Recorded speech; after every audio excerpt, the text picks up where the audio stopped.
Marcos 4, eu vou ler do versículo 35 até o versículo 41.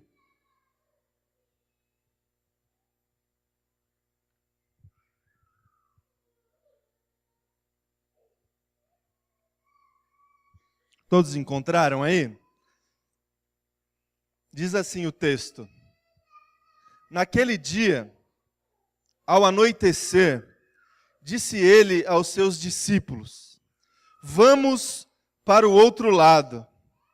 Deixando a multidão, eles o levantaram no barco, assim como estava. Outros barcos também o acompanhavam.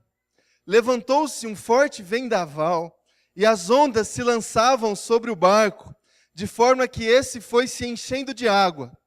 Jesus estava na popa, dormindo com a cabeça sobre um travesseiro. Os discípulos o acordaram e clamaram: Mestre, não te importas que morramos? Ele se levantou, repreendeu o vento e disse ao mar: Aquiete-se, acalme-se. O vento se aquietou e fez-se completa bonança. Então perguntou aos seus discípulos: Por que vocês estão com tanto medo? Ainda não têm fé? Eles estavam apavorados e perguntavam uns aos outros: Quem é este que até o vento e o mar lhe obedecem? Até aqui. Feche teus olhos, irmãos, eu vou orar mais uma vez. Senhor, obrigado, Deus, pela disponibilidade que temos da Tua Palavra, da leitura da Tua Palavra. Que o Teu Espírito Santo fale a cada um aqui, através da reflexão da Tua Palavra. Esse é o desejo do meu coração, que o Teu Espírito Santo fale, continue falando no meu coração e fale no coração dos meus irmãos e irmãs aqui essa manhã. Que a gente saia daqui com a Tua Palavra guardada no nosso coração, para que a gente possa ter uma semana mais abençoada. Seja assim, em nome de Jesus.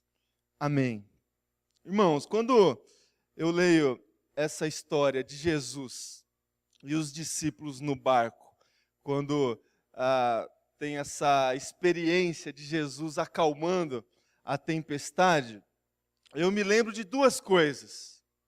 A primeira coisa que eu me lembro é de um cântico antigo que a gente cantava com as crianças. O pessoal mais velho que vai lembrar. Eu coloquei um trechinho no texto do seu boletim, né? Jesus acalma a tempestade, tudo vai bem. Isso eu lembro quando eu leio esse texto. Uma outra coisa que eu lembro, quando eu leio esse texto de Jesus acalmando a tempestade, é a história de Jonas. Vocês se lembram da história de Jonas? Porque na história de Jonas também tem um barco, também tem uma tempestade e também tem alguém dormindo. Vocês se lembram da história de Jonas? Deus chega para Jonas e fala para Jonas ir até Nínive e pregar contra a cidade de Nínive. Deus chega, ó, Jonas, vai até Nínive e fala para Nínive que eu vou destruir aquela cidade, porque a corrupção daquela cidade chegou aos meus olhos e o meu desejo é esse. Vai lá e faça isso. E aí o que Jonas faz? Jonas não vai para lá. Jonas, ele pega um barco e vai para uma outra cidade, para Tarsis. E aí dentro do barco, com outras pessoas ali viajando com ele, vem uma tempestade. Talvez como essa aqui que veio com Jesus e os seus discípulos. E aí, com a tempestade vem a dificuldade, porque é água entrando no barco, o perigo de o barco afundar, virar. E aí eles começam, os tripulantes do barco, começam a rezar para qualquer Deus para que a tempestade cesse. E de repente, eles imaginam que alguém aqui desse barco pode ajudar, e esse alguém era o Jonas que estava lá dormindo. E aí Jonas, dormindo, ele acorda, e ele chega para os tripulantes e fala o seguinte: ó, eu sei por que está acontecendo isso aqui com a gente. É por minha causa. E para resolver o problema de vocês, vocês têm que me jogar aqui no mar, porque senão Deus vai matar todo mundo aqui. E aí eles começaram a pensar, pô, a gente vai jogar esse sujeito, a gente vai matar esse sujeito. E aí entre matar esse sujeito e matar todo mundo, eles preferiram matar o sujeito. E jogaram o Jonas no meio do mar para morrer. E aí, no meio do mar, o episódio mais conhecido de toda essa história, vem um peixe e engole o Jonas. E aí Jonas fica dentro desse peixe 3 dias, não é? Imagina 3 dias sem fazer nada dentro de um peixe, pensando na vida. É o que o Jonas fez. E tem um texto lá que Jonas escreve dentro do peixe. Depois você lê lá. Arrependimento, Deus, me perdoa, eu não sei o que eu fiz e tudo mais. E de repente, depois de 3 dias, Deus leva Jonas para onde ele deveria ter ido, para Nínive. E aí o peixe botou lá Jonas na praia em Nínive. E aí Jonas obedece ao Senhor meio que não querendo obedecer. Você já fez isso? Obedeceu meio que não querendo obedecer? E aí Jonas prega a vontade de Deus para o pessoal de Nínive. E é a mensagem mais despreparada que qualquer pessoa possa fazer diante de um mandamento de Deus. Vocês se lembram o que Jonas fez? A cidade era muito grande, não dava para reunir todo mundo e falar de uma vez. Jonas andou 3 dias percorrendo a cidade de Nínive com a seguinte mensagem, daqui 40 dias Deus vai destruir essa cidade. Daí ele chegava para um outro grupo de pessoas, dá licença, desculpa aí, vou interromper vocês, daqui 40 dias o meu Deus vai destruir a cidade de vocês. E ele foi falando isso, foi entrando nas casas, entrando nas rodas de conversas, e a mensagem de Deus, a grande mensagem de esperança para aquele povo era o seguinte, daqui 40 dias Deus vai destruir essa cidade. E Jonas fez isso porque, na verdade, o que ele queria mesmo é que Deus fizesse isso. Porque Nínive era inimigo o povo que morava na cidade de Nínive era totalmente inimigo de Jonas e do seu povo. E, na verdade, o que ele queria é que Deus realmente destruísse a cidade de Nínive. E ele, com certeza, anunciava essa mensagem de Deus com o desejo de que Deus realmente destruísse a cidade. A mensagem de Jonas não era uma mensagem de arrependimento. Arrependam-se, porque se vocês não se arrepender, o negócio vai ficar feio para vocês. Não, a mensagem dele é o seguinte, Deus vai destruir. E é isso que eu quero mesmo, eu acho que ele falava. 3 dias ele fez isso. E aí no final desses 3 dias, o que acontece? O povo se arrepende. O rei se arrepende. Pede para todo mundo se vestir de pano de saco, se arrepender. E eles começam a reconhecer o senhorio do Deus do Jonas. E aí Jonas, é a parte mais engraçada da história. O que Jonas faz? Jonas fica muito bravo com Deus. Muito bravo. Porque o povo se arrependeu. E aí Jonas se enche de ira diante do Senhor e vai conversar com o Senhor. E chega para Deus e fala, Deus, eu sabia. Eu sabia que o seu coração é mole. Sabia que você fala uma coisa e depois faz outra. É isso que Jonas fala. Sabia que você falou para mim que ia destruir aquela cidade, mas você não tem... seu amor é muito maior. Você se arrependeu. E Jonas fica bravo com Deus porque as pessoas se arrependeram. E aí Jonas vai para um lugar dormir à noite, e aí ele não tem como se defender do sol, da chuva. Deus faz crescer uma árvore em cima da sua cabeça para proteger, e ele, nossa, que legal, que bom. Graças a Deus aqui por essa árvore, e durante a noite a árvore seca e ele fica triste. E aí Deus faz a aplicação de todo o texto do profeta Jonas. Você fica triste porque uma árvore cresceu, frutificou e durante a noite ela secou. E você fica muito mais triste e muito mais alegre, na verdade, com a destruição de uma cidade, o que é prioridade para você? Na verdade, todo o livro do profeta Jonas é uma história e uma aplicação que vai na direção do próprio profeta. E a população de Nínive participa da história. Mas o foco de Deus é a transformação do coração do Jonas. E não tanto na transformação do coração da cidade de Nínive. Tanto é que 2 livros para frente, no livro do profeta Naum, Deus de fato destrói a cidade de Nínive. Mas o que eu quero destacar nessa história de Jonas e também lendo a história dos discípulos e de Jesus dentro do barco? É a dificuldade, irmão e irmã, que a gente tem de alinhar o que a gente acha que é a vontade de Deus com aquilo que a gente sabe que é a nossa vontade. Há uma tensão nas nossas vidas muito grande entre vontade de Deus e vontade dos homens. O que é vontade de Deus? E como que a gente concilia isso diante da vontade do homem, das nossas vontades? Há uma tensão estabelecida nesse terreno. Há 2 formas da gente interpretar e da gente explicar como é que Deus faz presente a sua vontade na vida das pessoas e na vida da humanidade.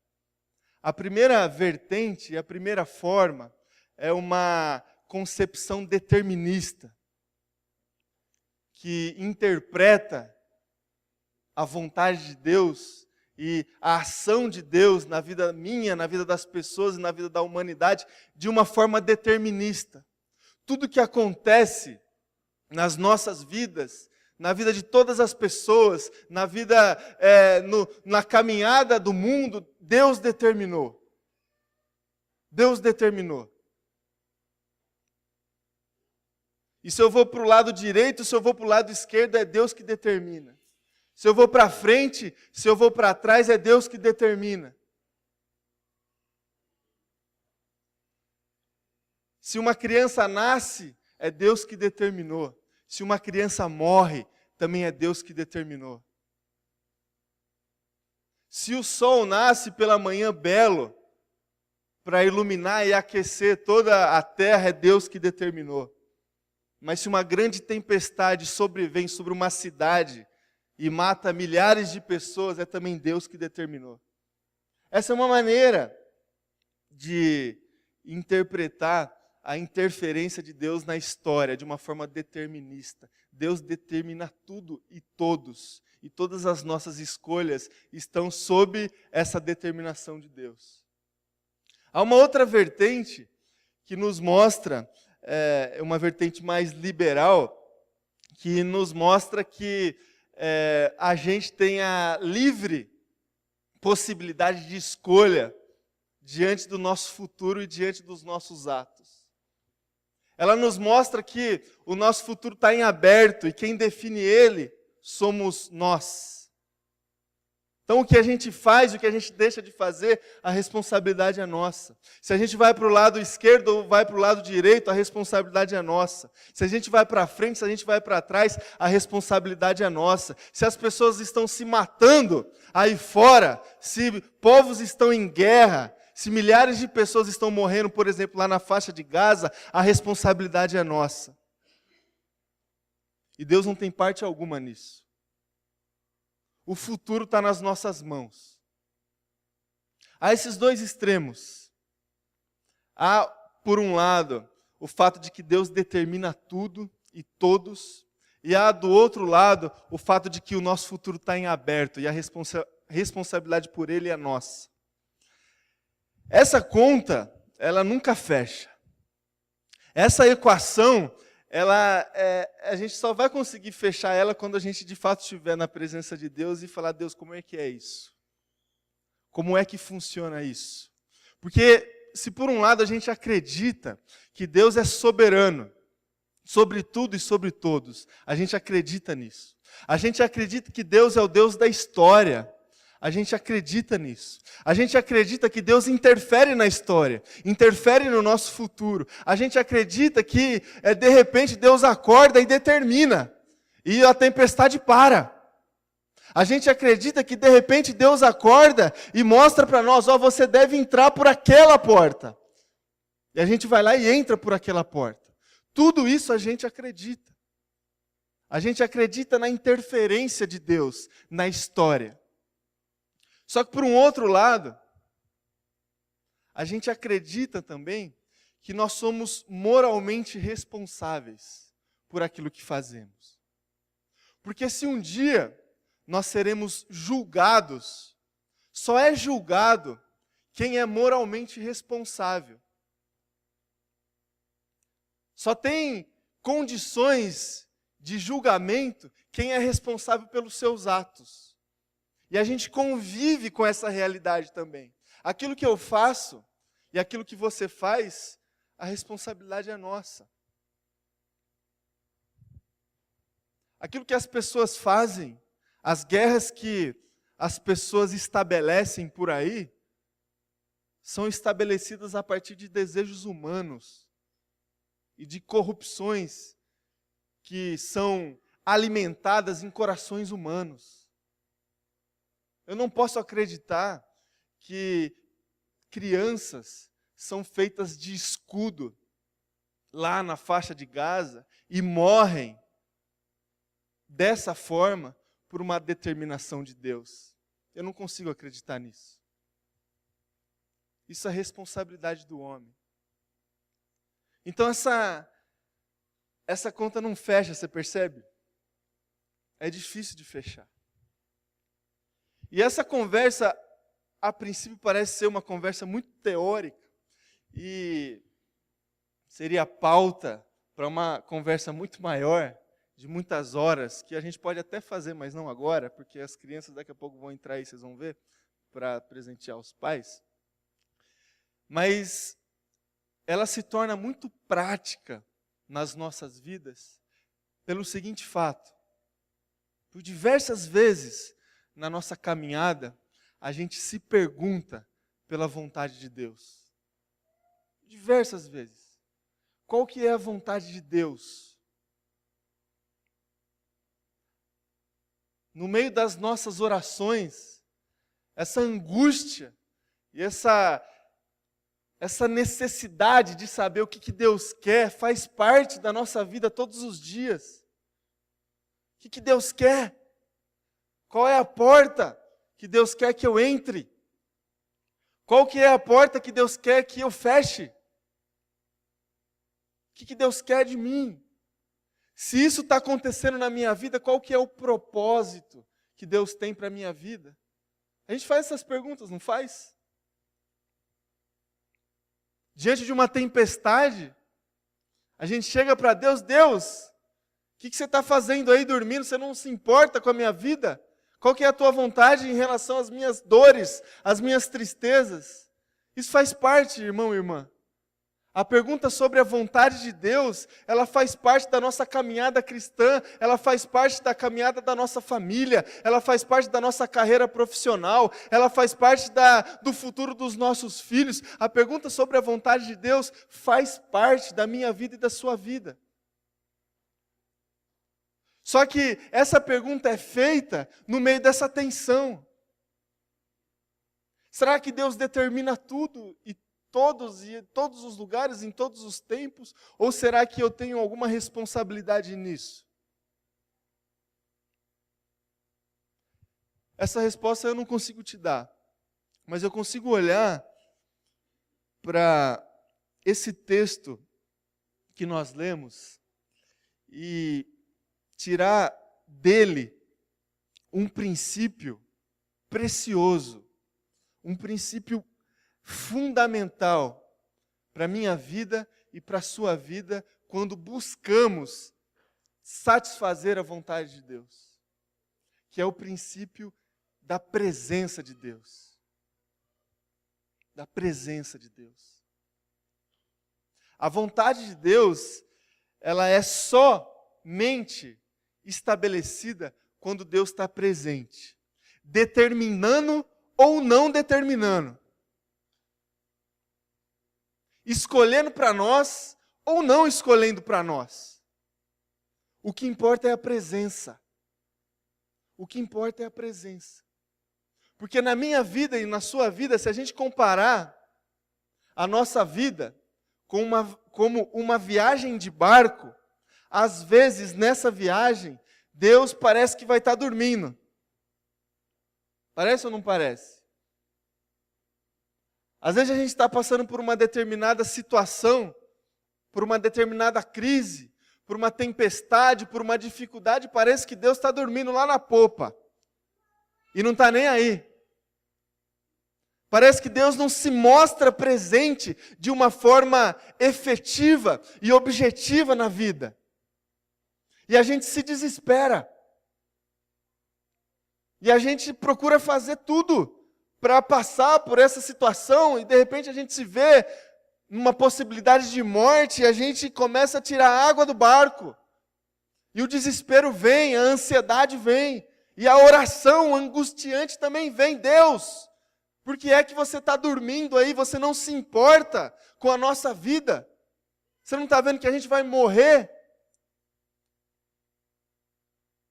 E às vezes, irmão e irmã, às vezes quando Deus está presente, Ele acorda. E quando acorda, Ele de fato determina. E às vezes na minha vida e na sua vida é assim.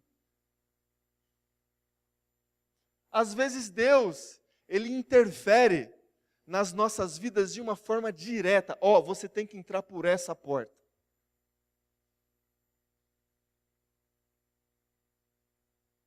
A minha vida e a sua vida, ela é assim.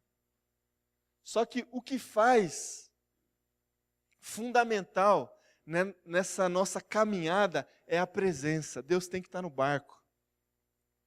Deus tem que estar no barco. Independentemente se Ele está determinando ou se Ele não está determinando. Independentemente se eu sou responsável pelas minhas escolhas e pelos meus atos, ou se Deus acordou e falou para a tempestade parar. A tempestade só para se Deus está no barco. Ele só determina se Ele estiver presente. A vontade de Deus, ela só é estabelecida de uma forma direta se Deus estiver presente. O importante é a presença. O desespero, ele é comum, e a gente nunca vai deixar de se desesperar, porque a gente não presta atenção na palavra. Você reparou nesse texto? O que Jesus fala para os seus discípulos antes de viajar? Você reparou no texto? Não, né? É porque normalmente a gente não repara na palavra de Deus. Jesus chega para os seus discípulos e diz o seguinte, ó, nós vamos para o outro lado. Essa é a palavra de Jesus antes de dormir. Nós vamos para o outro lado. E aí, de repente, a tempestade veio e aquilo que Jesus falou, eles esqueceram. E, de repente, eles achavam que iam morrer. Não confiaram na palavra. E a gente é assim, irmão e irmã. A gente se esquece da palavra e a gente se desespera. A gente se desespera e as nossas orações normalmente são expressões de desespero e de ansiedade. Porque a gente esquece da palavra. E a gente só tem a palavra na presença de Deus. Vocês se lembram da história de Marta e Maria com Jesus? Jesus entra na casa de duas irmãs, Marta e Maria. E aí são duas ações distintas. Maria o que faz? Fica aos pés de Jesus, na sua presença, ouvindo a sua palavra. Marta o que faz? Se desespera. Jesus veio me visitar, o que eu faço? Eu preparo um café, eu coloco a bagunça da sala dentro do quarto e fecho o quarto, eu coloco uns biscoitinhos para ele comer, eu vou lavar roupa, eu não vou lavar roupa, Marta se desespera. E Jesus estava presente dentro da sua casa, e ela tinha a possibilidade de ouvir a sua palavra. Maria fez isso na presença de Deus. E aí Marta chega para Jesus: Jesus, você não se importa que a minha irmã aí não está fazendo nada? Eu estou aqui arrumando tudo e ela aí, folgada, só ouvindo o que o Senhor tem a dizer aí. E aí Jesus o que fala para Marta? Marta, Marta, você está aí preocupada, angustiada com um monte de coisa. A sua irmã fez o que deveria ser feito. Ela está aqui na minha presença, ouvindo a minha palavra. Essa boa parte não será tirada de Maria. E você está aí ansiosa e preocupada com tudo. Irmão e irmã, a pergunta sobre a vontade de Deus pode ser que não tenha uma resposta direta. A vontade de Deus é essa. A vontade de Deus é a porta B, não é a porta A. A vontade de Deus é ir para frente, não é ir para trás. Às vezes a gente não tem essas respostas diretas. Às vezes parece que Deus está meio que dormindo mesmo. Às vezes a gente tem. Às vezes Deus acorda, é a porta B mesmo, você tem que entrar na B. Mas a nossa vida, ela é experimentada nesse terreno de tensão entre a determinação de Deus e a responsabilidade humana. O que realmente importa na minha vida e na sua vida é se Deus está ou se Deus não está no barco. Se Deus está presente ou se Deus não está presente. História de Jonas. A gente vai voltar lá. No início do texto. Se você for reparar, Deus chega para Jonas e fala: Jonas, você tem que ir para Nínive. O que o texto diz? Jonas saiu da presença do Senhor e foi para Tarsis. Quando Jonas sai da presença, aí tem um problema. Na nossa vida tem duas possibilidades. Se a nossa vida é uma viagem de barco, há duas viagens. Dentro do seu barco pode ter um problema, ou dentro do seu barco pode ter uma solução. Dentro do barco da sua vida, Jesus pode estar lá dormindo, e dentro do barco da sua vida, Jonas pode estar lá dormindo. Dentro do barco da sua vida pode ter uma solução, ou pode ter um problema. No caso de Jonas foi um problema, ele teve que ser jogado do barco. No caso dos discípulos, foi uma solução. Jesus acordou e resolveu a situação. O importante é a presença. O importante é a presença. Que Deus esteja presente na minha vida e na sua vida. Isso que gera segurança. Isso que gera segurança. Às vezes, Ele vai deixar a gente fazer. Ele vai deixar a gente se machucar. Quando crianças, a gente precisa da presença do Pai, não precisa? A presença do Pai, ela nos gera e traz para o nosso coração segurança. O Pai precisa estar ali. Quando a gente aprende a andar de bicicleta, o Pai precisa estar ali. E às vezes o Pai vai deixar a gente cair e se machucar, porque é só caindo que a gente vai aprender. Às vezes o Pai vai segurar a bicicleta e vai fazer com que a gente não caia. Mas o Pai precisa estar ali. Deus precisa estar presente, irmão e irmã. E com Deus presente, a sua vontade é sempre estabelecida. Ele determinando ou não determinando. Que seja assim na minha vida, que seja assim na sua vida, em nome de Jesus. Feche teus olhos, vamos orar mais uma vez.